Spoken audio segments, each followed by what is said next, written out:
Yeah. Okay. So I have a fun thought. Fun thought. Okay. This isn't trying to alienate anyone's culture here. Like disclaimer statements. I'm not going to say anything too crazy here. I would think that most and we're in Arizona, so we'll just talk about Arizona. Most people in Arizona probably would say that arranged marriage is not a great idea, right? No. Right? But then if it's not a good hey, idea. Your cousin's brother or sister is a lender, or your, or like, hey, your best buddy from college is a real estate agent. Let's use him to buy a house. And so it's like, so I'm trying to make a connection there to like, it's like there's a relationship here, and that means you need to put relationship first and potentially merit later.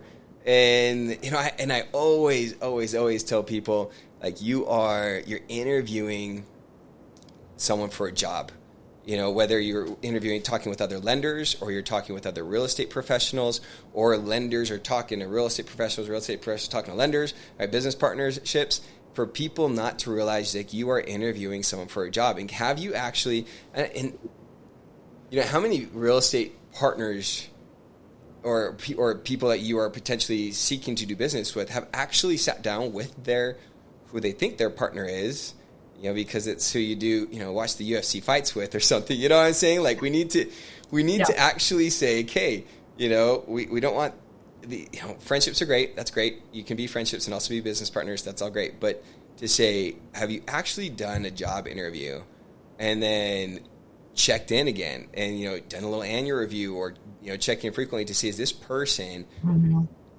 serving my clients at the highest and best ability in the market and doing a job that I don't do because I would otherwise do it. Right. So I'm outsourcing to them. Does that make sense? Frankie, hello there. Yeah.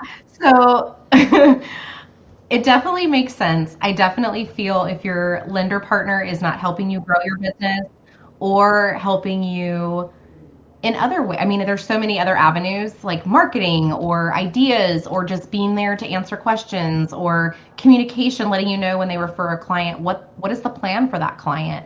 That's like almost the biggest thing I get when I talk to new agents that have never worked with me is they just tell me that they never know when they put a client in. It's like they never know what they're going to get. They don't know did they talk to the person?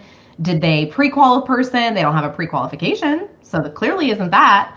Are they on credit work plan? Like, what is the plan here? And I think that again, follow up back to the basics of following up with your partners and making sure that they're doing for you what they said they would do.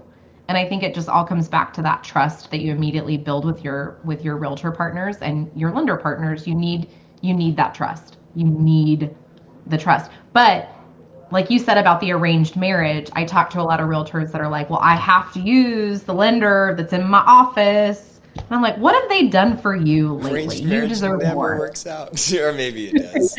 That's only if you're an oil sheik. Maybe She's just going to stay with you because you got billions of dollars. I mean, maybe.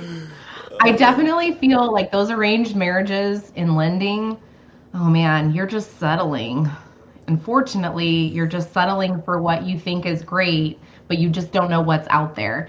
And I definitely feel like as I call on new agents and I talk about, my team and Wallach and Volk and all of these things, they're like, that sounds great. I'm already getting that. I'm like, awesome. I hope you are. I hope that they know what they have in you, and I hope they're taking care of you.